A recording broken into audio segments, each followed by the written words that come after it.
High বন্ধুরা, আজ চলে গেলাম ডেকাস লেনে। হ্যাঁ, ডেকাস লেন মানে সেই অরুণদার দোকানে, জয় মা তারা হোটেলে। তো ঢুকতেই প্রথমেই চোখে পড়ল সেই সেরা বিখ্যাত চিত্তবাবুর দোকান, স্যুপ পাউরুটি।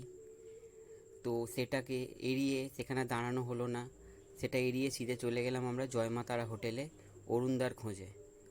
তো অরুণদার দোকানে গিয়ে দেখি তিনি এখন পুজোয় ব্যস্ত আছেন। দেখতেই পাচ্ছ তোমরা, একের পর এক মা তারাকে মালা পরিয়ে যাচ্ছে, পুজো করছে। তিনি অনেকক্ষণ ধরেই পুজো করেন, অনেকক্ষণ ধরেই পুজোয় ব্যস্ত ছিলেন। ওই জন্য তার সঙ্গে বিশেষ দেখা হলো না, কথা হলো না। তো আমি ঝটপট, খুব খিদে পাচ্ছিল, তো কি করব, কি খাবো। অনেক রকমই ওনার দোকানে আইটেম ছিল। তো বেশিরভাগই ওনার 99% ওনার পনিরেরই আইটেম, সব কিছুই পনিরের আইটেম। পালক পনির, মটর পনির, পনির ভর্তা, পনির কুলচা। তো আমি দুটো কুলচা আর পনির ভর্তা নিয়ে নিলাম 1 প্লেট।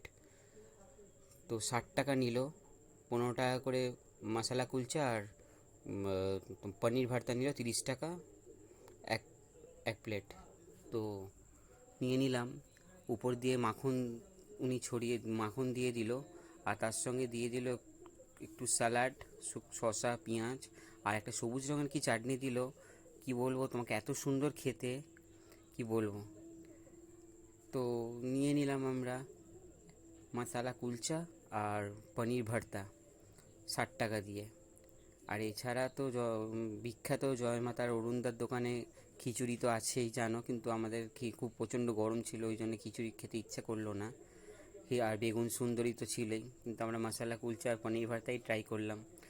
এত সুন্দর, খুব সুন্দর, খুব ভালো খেতে। পনির ভর্তাটা তো পুরোই পনির, পুরো পেস্ট করা, আর তার সঙ্গে মটরশুঁটিও ছিল। আর পুরোটাই উনি এতটাই মাখন ইউজ করেন, বাটার দেওয়া। উনি কুলচা